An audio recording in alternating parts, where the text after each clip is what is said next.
오늘 말씀 잘 들으시기 바랍니다. 여러분, 오늘 베드로는요 많은 청중들을 향해서 설교했습니다. 그리고 3,000명이 예수님을 영접하고 세례를 받는 역사가 일어났습니다. 그 청중들은 누구의 말을 들었죠? 베드로가 전하는 하나님의 말씀을 잘 들은 3,000명이 세례를 받게 됩니다. 그리고 구원받게 됩니다. 여러분, 그때 당시에 3,000명만 이 베드로의 설교를 들었을까요? 세례받고 예수 그리스도 영접하고 세례받은 사람 수만 센 거예요. 만약에 모든 사람이 그날 들었던 모든 사람이면요 숫자가 필요 없죠. 모든 사람이라 얘기할 겁니다. 3,000명 외에 나머지 사람들은 왜 그러면 세례를 받지 못했을까요? 동일한 말을 들었는데, 동일한 베드로가 전한 설교 말씀 들었는데 왜 그들은 세례를 받지 못하고 왜 그들은 예수님을 통한 영적 부흥이 그들 속에 일어나지 못했을까? 이유는 간단합니다. 베드로의 설교의 말씀을 잘 듣지 못했기 때문에 그래요. 여러분, 누가 은혜 받고 누가 삶이 달라진지 아십니까? 하나님의 말씀을 집중해서 잘 듣는 사람이에요. 잘 듣는 사람 특징이 뭔지 압니까? 잘 듣는 사람의 특징은요 반드시 그 말씀대로 순종하더라는 거예요. 오늘 이 말씀을 통해서 여러분의 영적 부흥이 일어나고 주님 말씀대로 순종하는 결과가 이루어지기를 간절히 바랍니다. 근데 우리가 잘 듣는 문제, 왜 나는 잘 듣지 못할까? 얘는 내가 말씀을 들을 때 또 문제가 있지 않을까? 있습니다. 몇 가지 말씀드릴게요. 왜 사람들이 하나님의 말씀을 잘 듣지 못하는지. 그 첫 번째 문제는요, 설교 시간에 뭡니까? 설교자를 보고 말씀을 보지 못한다는 거예요. 첫 번째 말씀을 듣지 못하는 이유는요, 설교자는 봐요. 설교자를 보고 설교자가 말하는 그 말씀을 보지 못한다는 거예요. 자, 베드로가 말씀을 전하고 있죠. 베드로 누굽니까? 갈릴리 출신 어부입니다. 쉽게 말하면요, 그냥 무식한 사람입니다. 천민이고, 여러분, 그냥 천한 직업을 가진, 그냥 배우지 못한 사람이 말씀을 전하는 거예요.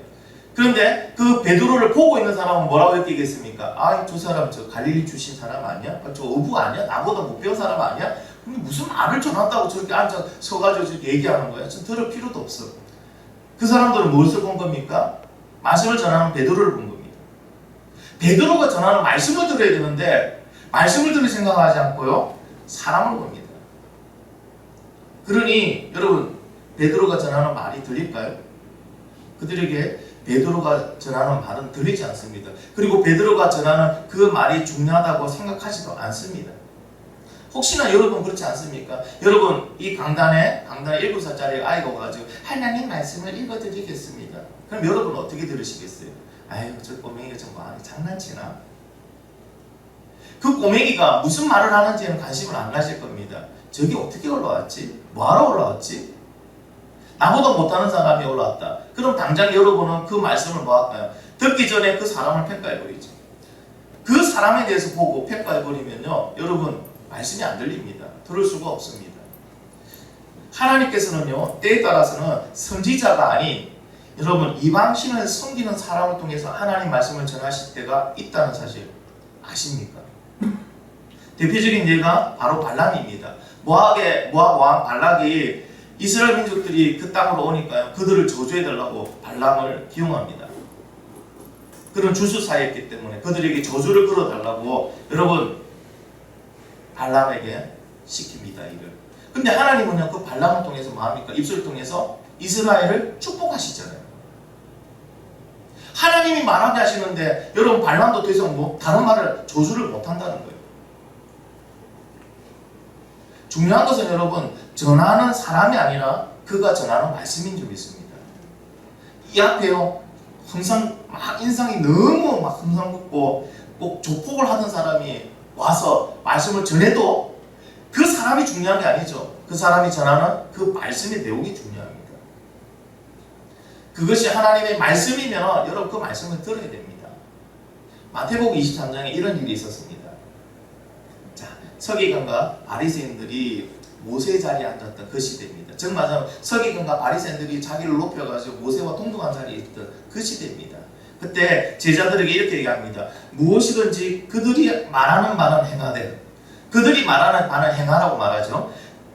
행하고 지키되 그들이 하는 행위는 본받지 말라.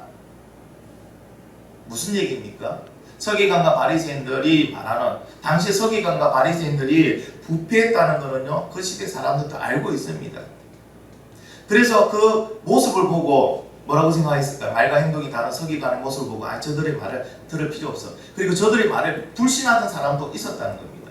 그 사람들을 향해 예수님께서는요, 뭐라고 말씀하십니까? 그들이 전하는 그 하나님의 말씀을 듣고 너희가 행하되 그들의 행동은 따라하지 마라.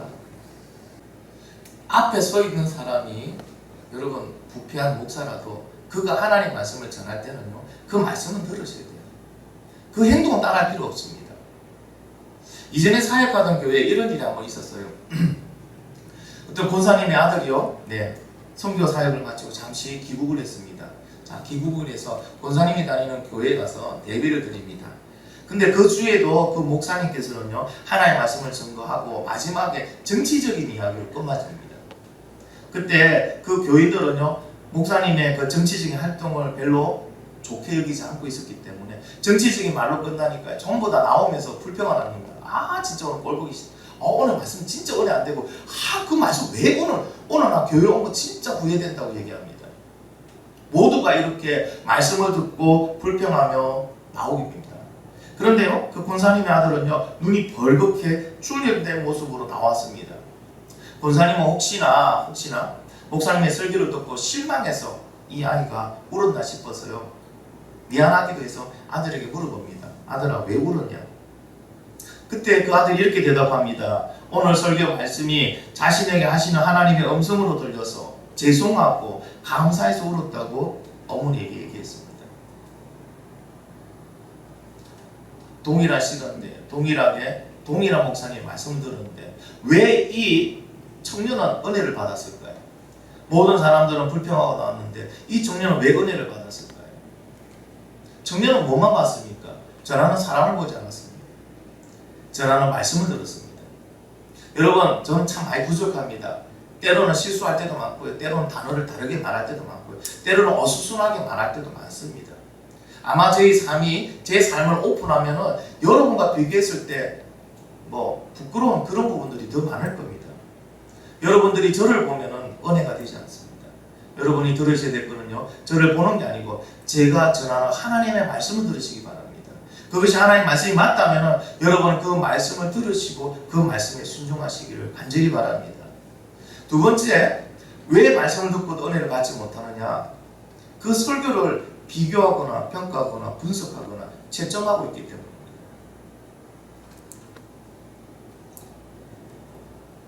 제가 한번 베드로의 설교를 한번 시간을 재봤습니다. 베드로가 한 설교는요, 한 3분 정도밖에 안 돼요. 아주 짧은 설교입니다. 그는 구약에 있는 말씀을 인용해서 예수님께서 우리 모두가 기다리고 있던 그 메시아이고, 그 메시아를 너희가 십자가에 못 박혀 죽였고 예수님께서 그 예수 그리스도를 다시 살리셨다. 그래서 주와 그리스도가 되게 하셨다. 여러분, 설교 내용이 이게 다 끝이에요. 베드로의 설교는요, 특별한 어떤 기교가 들어간 것도 없어요. 예하도 없고요, 간정도 없고요, 적용도 없습니다. 그리고 어떤 설명도 없습니다. 원어적으로 이런 말이니까 이런 단어입니다, 그런 설교도 없습니다.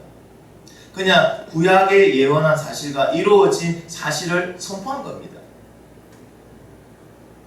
그것을 입증하려고 증명하려고 어떠한 것도 없습니다. 그래서 베드로의 설교의 특징은요, 선포지 설명이 없습니다. 아마 베드로의 이 설교를 설교학자들이 평가하면은 점수를 어느 정도 줄까요? 첫 번째, 도입이 없어요. 5분 안에 청중 안에 같이 공감하는 도입 같은 게 없습니다. 그리고 예하를 통하여 어떻게 말씀을 갖다가 적용을 하는 그런 부분도 없습니다. 설교학적으로 보면요, A뿔은 힘듭니다. 아마 C 정도? 그 정도밖에 나오지 않을 겁니다. 저는 개인적으로 이렇게 설교를 평가하거나 채점한다는 것 자체가 잘못됐다고 생각합니다. 왜냐하면 설교는 설교자의 특징에 따라서요, 조리 있게도 말할 수 있고 재미있게도 말할 수 있고 여러 가지 자료를 넣어서 상세하게도 말할 수 있고 부드럽게 얘기도 할 수 있습니다. 이런 여러 형태의 설교는 나올 수 있습니다. 근데 중요한 것은요, 그 설교자를 누가 사용하시느냐. 하나님께서 그 설교자를 사용하십니다. 설교 형태는 다르더라도 사용하시는 분은 하나님이십니다. 그러면 제일 중요한 것, 설교에서 제일 중요한 것은 그 설교자가 하나님과 얼마나 링크되어 있냐는 겁니다. 얼마나 교감하고 있냐는 겁니다. 그것이 중요한 겁니다. 그 설교가 조리 있다. 그 설교가 기승전결이 잘 됐다. 그 설교의 예화와 그리고 적용이 참 잘 적용이 이루어졌다. 이런 게 아니고요. 설교자와 하나님과 얼마나 링크되어 있냐는 겁니다. 그런데 나도 모르게 여러분, 아마 여러분을 한번 뒤돌아보시기 바랍니다. 나도 모르게 설교를 들을 때 어떤 생각이 드십니까? 이 설교 유튜브에 어떤 목사님 했는데 그 목사님 설교한 거와 그리고 우리 목사님 설교를 비교할 때도 있습니다. 그리고 설교의 기승전결을 나누고 분석할 때도 있죠. 그리고 설교를 들으면서 이건 내가 좀 듣기 거북한데 이 말은 좀 이 단어는 좀 다른 단어로 바꾸면 안 될까? 이것 때문에 은혜되지 않는데 나도 모르게 이렇게 평가할 때가 있다는 겁니다. 물론 맞습니다. 그 원인 제공은요 설교자가 한 겁니다. 설교자, 목사가 준비를 철저하게 못했기 때문에 설교를 들으시는 분이 그렇게 집중하지 못하고 나도 모르게 설교를 비교, 분석, 평가할 때가 있습니다. 그런데 여러분 그거 아십니까? 설교 준비를 제대로 하시지 못한 것은 목사가 하나님 앞에서 책임져야 할 부분입니다.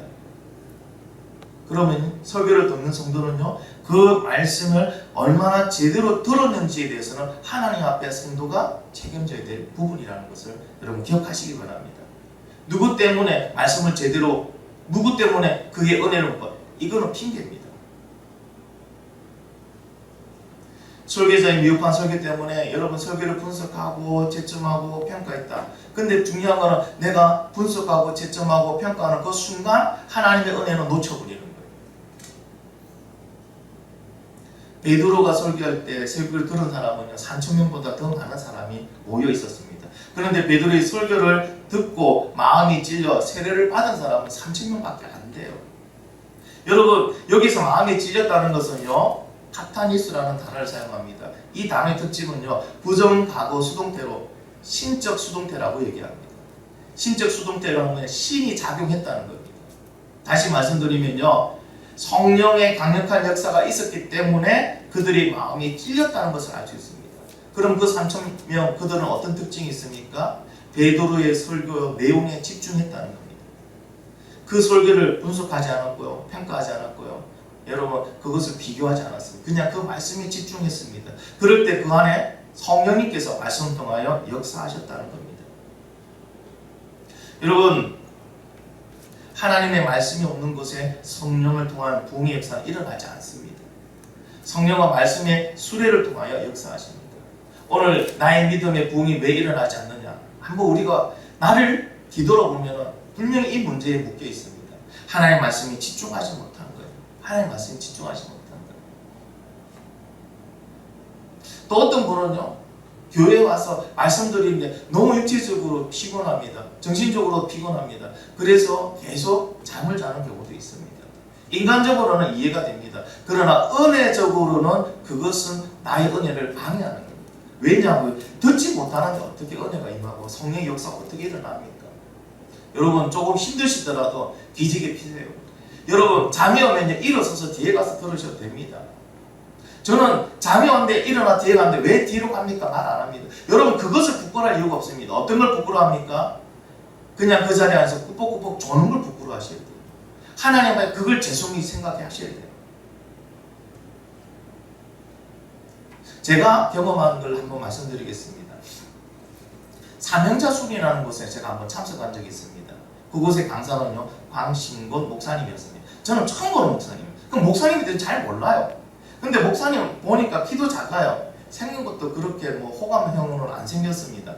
근데 그분이 강사로서 주강사로서 말씀을 전하는데 그분은 왜 우리 부흥회나 수련회 가면은 강사님이 좀 영적으로 막 할렐루야 하고 막 그죠? 아멘 십니까 하고 막 이래야 되잖아요.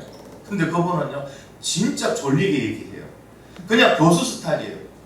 원어로 해석하고 적어놓고 해석하고 이런 놈입니다. 이래서 이 말씀을 우리에게 이것을 얘기하고 있습니다.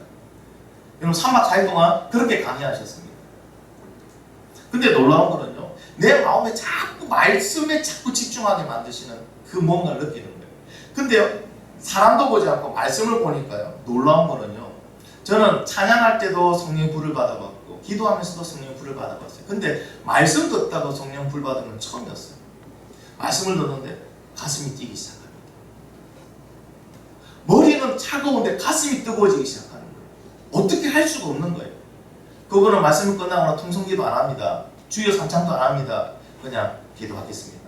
그런데 그때 한 50명이 참석해서 그 말씀을 들었는데 50명이 뜨겁게 기도하는데요. 그는 그 어떤 기도보다 더 뜨거웠어요. 근데 놀라운 거는요. 그 말씀의 영향력이 지금도 저에게 있습니다. 그때 받았던 그 은혜의 간격은 지금도 뚜렷합니다. 그리고 그 영향력으로 해서 제 인생이 바뀌어가고 있는 것을 저는 느낍니다. 어디에서 나올까요? 말씀에서 나오더라고요. 그 말씀을 통한 성령의 역사를 통하여 나의 삶이 바뀌는 것을 경험했습니다. 여러분에게도 이런 경험이 있기를 간절히 소망합니다. 오늘 예배 가운데 말씀 듣는 가운데 이런 경험이 여러분 일어나기를 간절히 소망합니다. 그래서 구원은요 오직 말씀과 성령으로 이루어지는 거예요.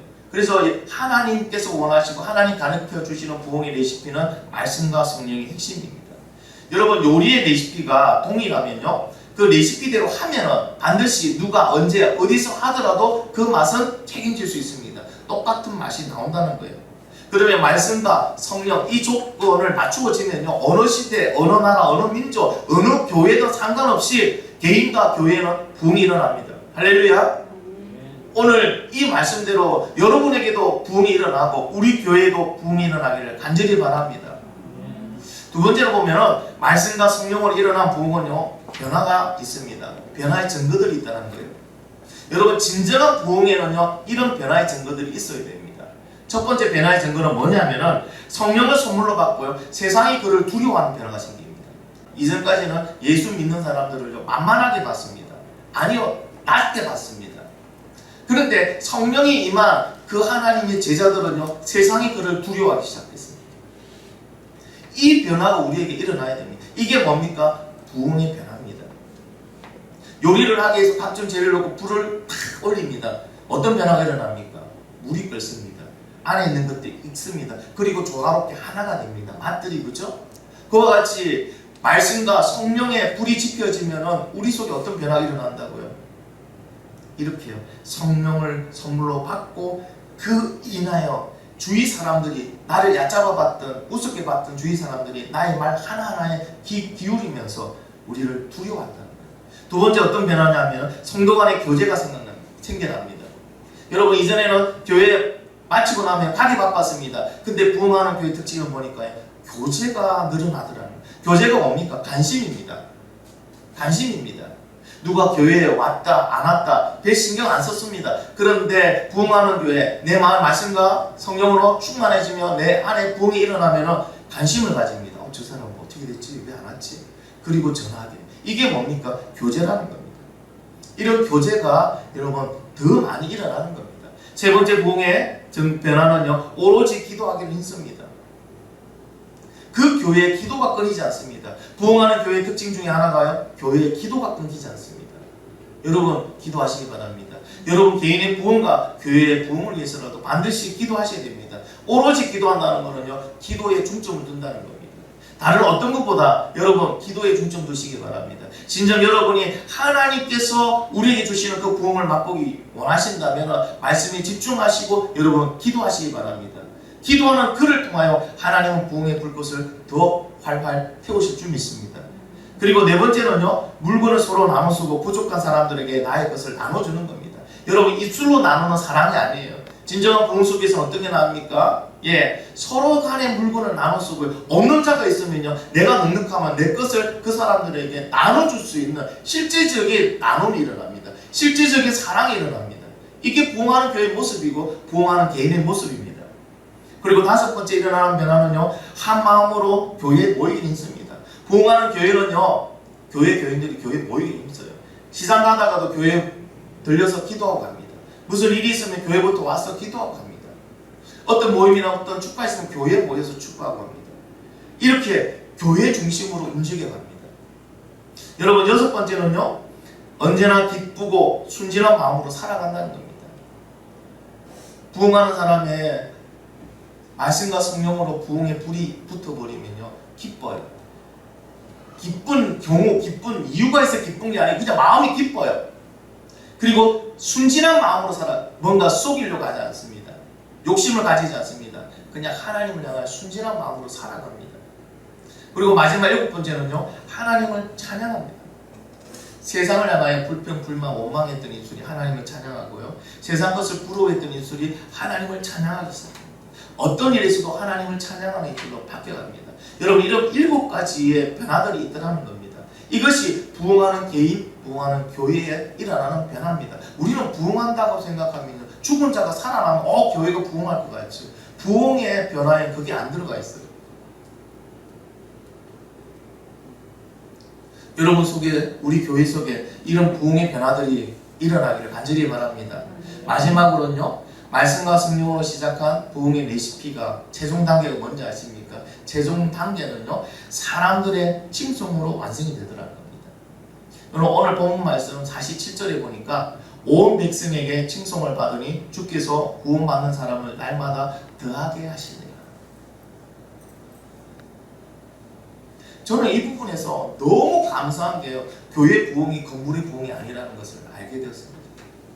여러분, 온 백성에게 칭송을 받으니 주께서 구원받는 사람을 날마다 더하게 하신다. 하나님께서는 말씀과 성령으로 시작된 개인의 변화를 통해서요 이웃에게 우리가 뭘 받게 한다고요? 인정받고 칭찬받게 하십니다. 여러분 생각해 보세요. 이런 7가지 변화가 일어나면 내 이웃이 나를 욕할까요? 칭찬할까요? 불신할까요? 인정해 줄까요? 그리스도인으로 인정해 줍니다. 그리고 얘기합니다. 아, 저 사람 진짜 그리스도인, 진짜 예수쟁이 같다. 칭찬을 받습니다. 근데 놀라운 것은 그 칭찬을 통하여 그 사람 마음을 열리고 하나님께서 그에게도 구원의 은혜를 내려주신다는 겁니다. 그래서 여러분, 교회 건물만 커져가는 부흥은 하나님이 원하시는 부흥이 아닙니다. 교회 건물만 화려하고 교회 교인들만 살아가는 그런 부흥은 하나님이 원하시는 부흥이 아닙니다. 교회가 부흥되면 될수록 교회 성도의 삶 속에서 하나님의 은혜가, 하나님의 기쁨이 더 넘쳐나고, 그리고 교회가 속해 있는 동네, 그 지역이 하나님의 은혜로 같이 부흥되는 것이 하나님이 주시는 진짜 부흥입니다. 할렐루야. 그래서 여러분, 교회는 부흥했는데 그 지역은 여전히 영적으로 묶여있고 교회 주위 사람들이 그 교회를 더 혐오하고 싫어한다면 그 교회의 부흥이 하나님께 무슨 영광이 됩니까? 그렇지 않습니까? 안타까운 거는 그런 경우를 많이 보니까요. 교회는 부흥했습니다. 교문은 커졌습니다. 성도는 많았습니다. 그러나 그 지역의 사람들은 그 교회를 욕합니다. 그 교회를 혐오합니다. 거기에 하나님의 영광이 어디 있습니까? 오늘 말씀을 통하여 주시는 하나님의 부흥은요, 같이 구원받고 같이 은혜받고 같이 일어나는 것이 하나님의 부흥인 줄 믿습니다. 여러분, 그래서 내가 먼저 부흥해야 됩니다. 내가 먼저 하나님 말씀과 성령으로 부흥을 받아야 됩니다. 그래야 내 이웃이 뭐 한다고요? 그 은혜를 누리고 그 은혜를 누린 이웃에게 하나님은 구원의 은혜를 더하게 하시고 그들을 어디로 보내주십니까? 교회로 보내주시는 거예요. 여러분, 우리가 부흥 생각하는 부흥은요, 정도에 가서 사람은 우리 교회를 끌고 오는 거라 생각하죠. 아니에요. 하나님이 오늘 말씀 속에 보면요, 구원받는 사람을 날마다 더하게 하시는 거예요. 하나님이 보내주시는 거예요. 할렐루야. 그래서 우리 덕풍산 교회부터 교회 건물을 늘리고 성도의 숫자를 늘리는 것이 아니고 우리 개개인이 진정 하나님의 부흥의 불씨를 받아서 우리가 부흥됨으로 내 주위의 사람들이 나의 은혜를 누릴 수 있는 그런 사람이 되기를 간절히 바랍니다. 그때 하나님은요, 성도를 교회로 보내주시고 교회에 이제 뭡니까? 양적인 부흥들이 일어날 줄 믿습니다. 말씀을 정리합니다. 레시피가 변하지 않는 이상 맛은 변하지 않습니다. 부흥의 레시피대로 한다면 교회의 부흥의 불꽃이 꺼졌고, 그리고 개척교회가 부흥하는 것은 기적이라고 말하는 이 시대에서도 여러분, 사도행전적인 오늘 말씀에서 말하는 그 부흥은 반드시 일어날 줄 믿습니다. 주님은 오늘도 너희가 이 패역한 세대에서 구원을 받으라고 말씀하십니다. 여러분, 하나님의 구원 계획이 아직 실행되고 있는 이 이상 부흥의 레시피는 변함없이 그대로 이루어질 줄 믿습니다. 하나님의 말씀과 성령으로 부흥의 레시피를 시작하는 우리 교회, 그리고 여러분이 되기를 예수님의 이름으로 축원합니다. 우리 같이 오늘 말씀 붙들고 기도하겠습니다.